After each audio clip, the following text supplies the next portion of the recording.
One afternoon, a man and his two daughters were hiking in an area called Isdalen in Norway. After noticing a strange smell, they stumbled across a burned body of an unidentified woman. Even if the case was ruled a suicide, there has been a lot of speculation and investigation surrounding the case since then. Half a century later, it remains one of the most profound mysteries in Norwegian history. Who was the woman and what truly happened to her? This is the case of the Isdal Woman.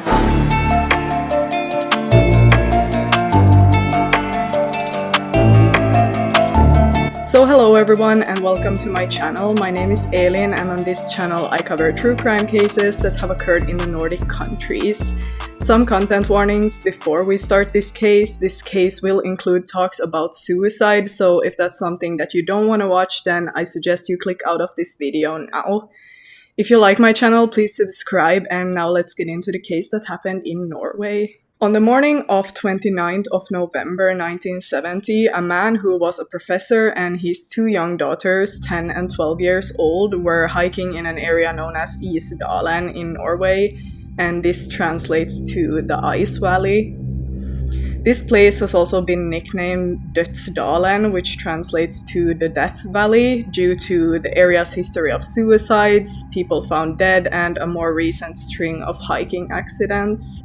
When hiking, the man and his two daughters suddenly noted an unusual burning smell, and one of his daughters located the burned body of a woman among some rocks. Surprised, shocked, and fearful, the group hurried back to town to notify the police since there were no mobile phones back then. The girls were very traumatized by this sight and they have never talked about what happened. The police responded quickly and launched a full-scale investigation. Examining the site, the police noted that the woman was laying on her back with her hands clenched up by her torso. Some sources said that while being burned, the hands automatically go up like this, and that might be an explanation to why. The front of her body and her clothes had been severely burned, and she was completely unrecognizable. There were definitely a lot of suspicious things found around her body as well as during the autopsy. Located or placed near the body and affected by the fire were an empty bottle of St. Harvard liquor, two plastic water bottles, a plastic passport container, rubber boots, a woolen jumper, a scarf, nylon stockings, an umbrella, a purse, a matchbox, a watch, two earrings, and a ring. Around the body were traces of burned paper, and beneath it was a fur hat, which was later found to have traces of petrol.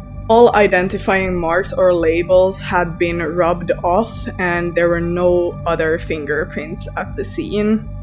There had been no campfire nearby according to police reports, but there were traces of a fire next to her body according to one of the police officers at the scene, and this is definitely suspicious that there were contradicting reports about this. So 3 days later, investigators found two suitcases belonging to the woman at a railway station nearby.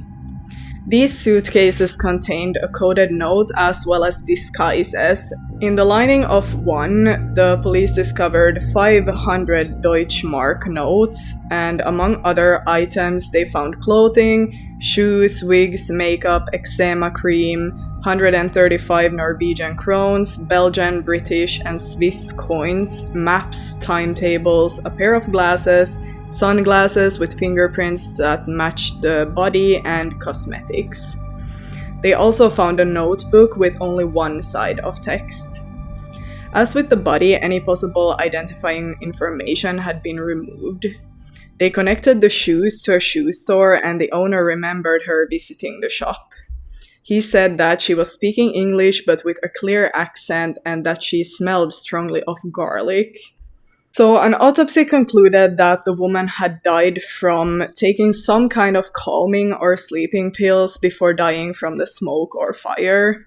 Soot was found in her lungs, indicated that she was alive as she burned, and her neck was bruised, possibly from a fall or by a blow.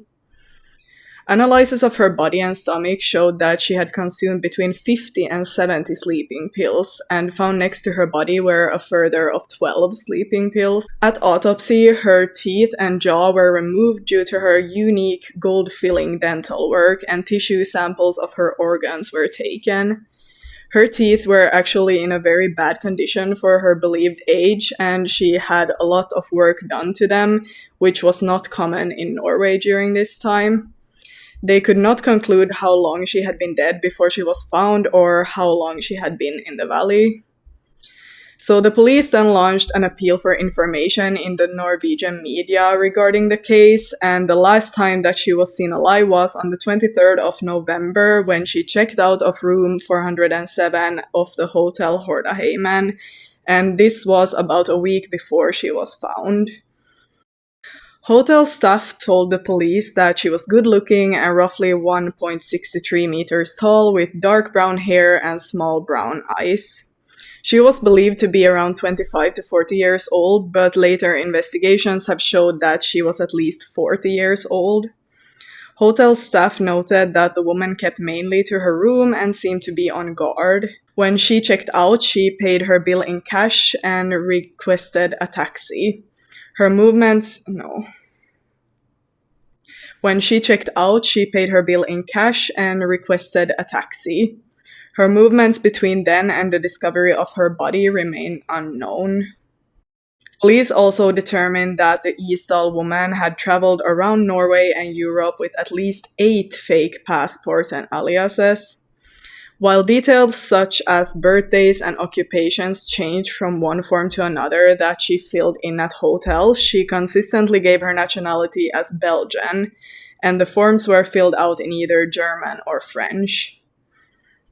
It was also learned that the woman had previously stayed at several hotels in Norway, and she was known to change her rooms after checking in.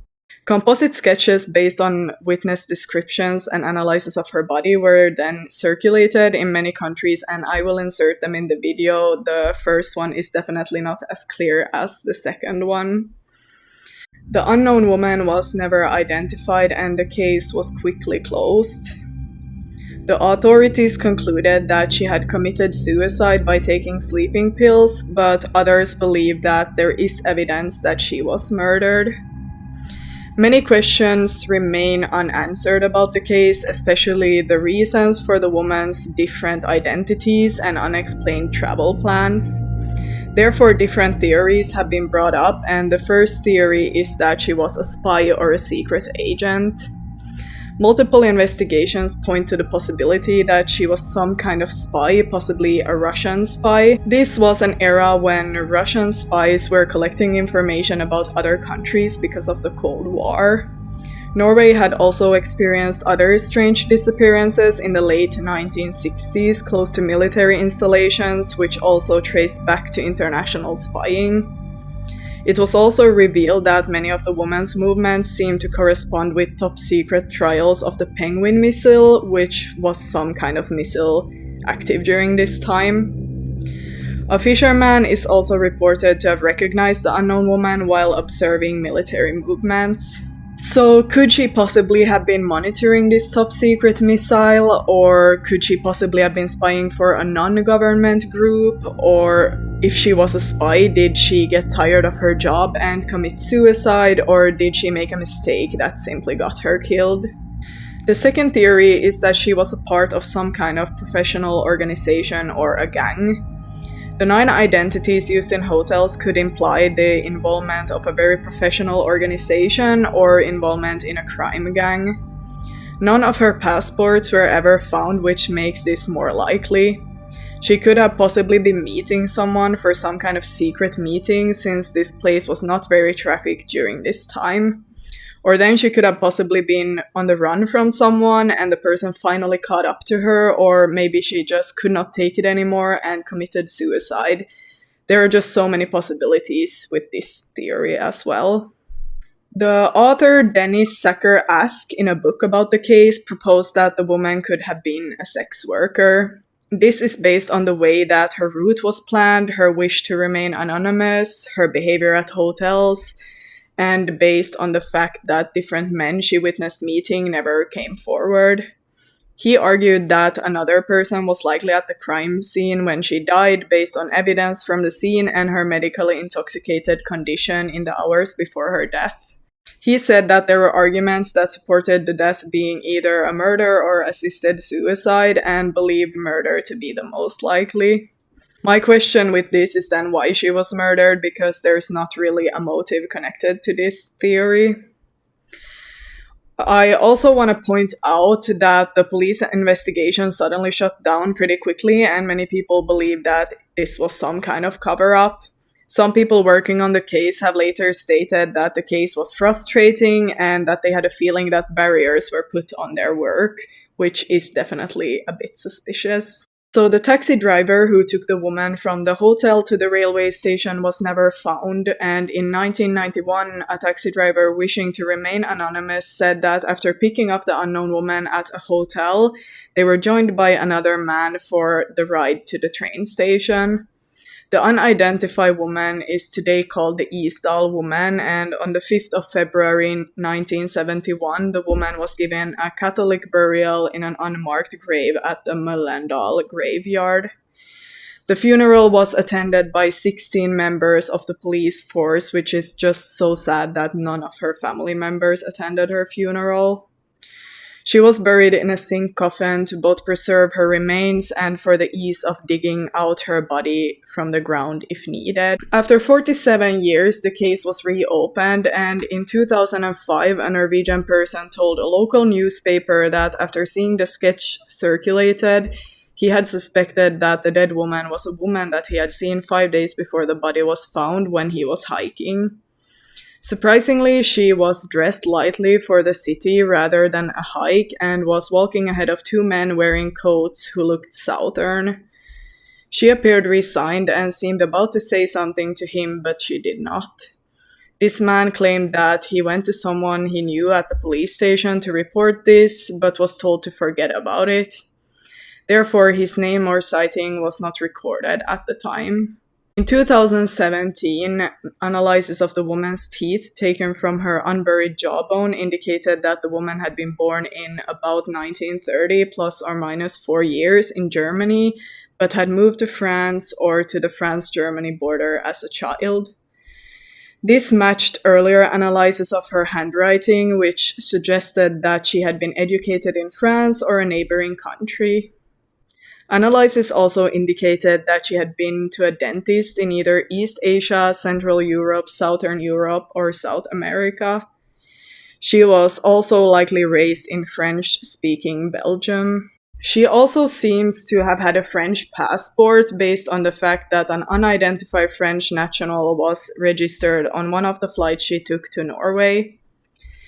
In 2019, after a publication of an article on the case in a French newspaper, a French person claimed to have had a relationship with the woman in the summer of 1970. He described the woman as a polyglot who supposedly had a Balkan accent. She pretended to be around 26 years old, but often dressed herself up to look younger and refused to share any personal details. He also said that she often received scheduled phone calls from abroad. The French person went through her belongings and found various wigs and colorful clothes. He had also stolen a photograph of the woman riding a horse. Suspecting she was a spy, he considered contacting the authorities but was afraid to do so. His story and the photograph were published in the newspaper. But that's all that I have for this case, and it's just such a weird case in my opinion. Personally, I just feel like it's a strange way to commit suicide. Like, why would you set yourself on fire? It's just so painful. It feels more like someone wanted her not to be identified, considering the fact that she was burned, no passport was found, and all the labels were taken off her clothes. I kind of think that she was some kind of spy or secret agent and ended up just getting killed because of it. Anyway, thank you so much for watching, and I hope that I will see you in my next case. Goodbye, everyone.